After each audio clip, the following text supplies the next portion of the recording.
गंगा किनारे रामपुर नाम का गांव था। उसी के बगल में एक जंगल भी था। जंगल में एक चिड़िया रहती थी। वह चिड़िया सुबह उठ के गाना गाती थी।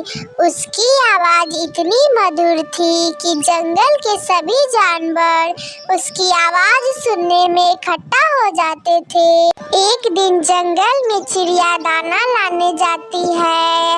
आजकल सूखा पड़ा हुआ था, कहीं भी एक भी दाना नहीं दिखाई दिया और सभी तरह एकदम सूखा था, कहीं भी हरियाली नहीं दिखाई दिया। वह एक पेड़ पर जाकर बैठ गई और उदास हो गई और वह सोचने लगी कि आज मैं क्या खाना खाऊंगी, मैं भूखी ही रह जाऊंगी, मुझे बहुत जोर से भूख लगी है।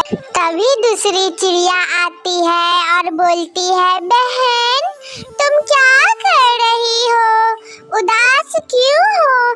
चिड़िया बोलती है, आज मैंने खाना नहीं खाया है और मुझे खाना खाना है, बहुत जोर से भूख लगी है।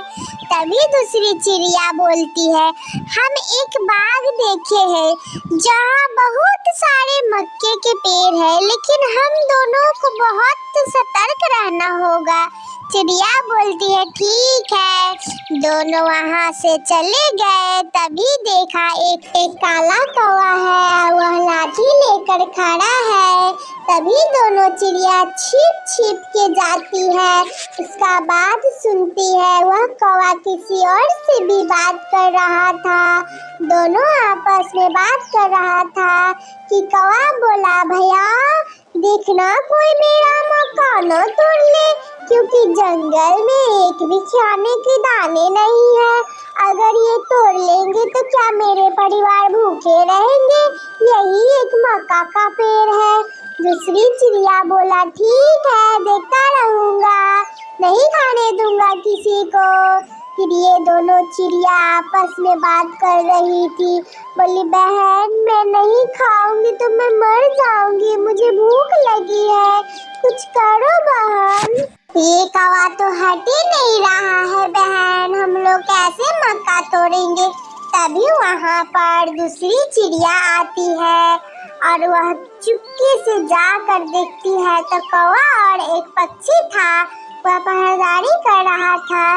तभी चिड़िया दूसरी सोची, कोई बात नहीं, रात के आकर तोड़ लूंगा, ये सब नहीं रहेंगे, इधर नहीं रहेगा कोई तो। इधर दोनों चिड़िया सुन रही थी और बोली, चलो बहन हम लोग भी चलते हैं, यहाँ तो कौवा हट ही नहीं रहा है। फिर वहाँ से दोनों चल जाती। फिर रास्ते में जाती है तो देखती है एक पति पत्नी टूटू में कर रहा था। फिर आगे बढ़ती है तो देखती है कोई पक्षी मर रहा है।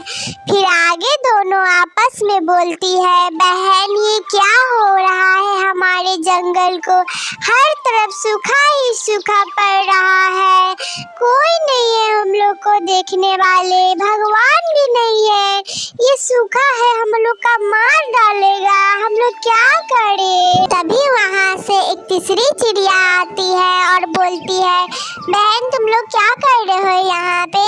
तभी दूसरी चिड़िया बोलती है, इसको भूख लगी है, कुछ खाने के लिए नहीं है, सब तो सूखा पड़ा हुआ है। तभी तीसरी चिड़िया बोलती है, ठीक है ये लो तुम खा लो, मैं अपने बच्चे के लिए ले जा रही थी, थोड़ा तुम भी खा लो।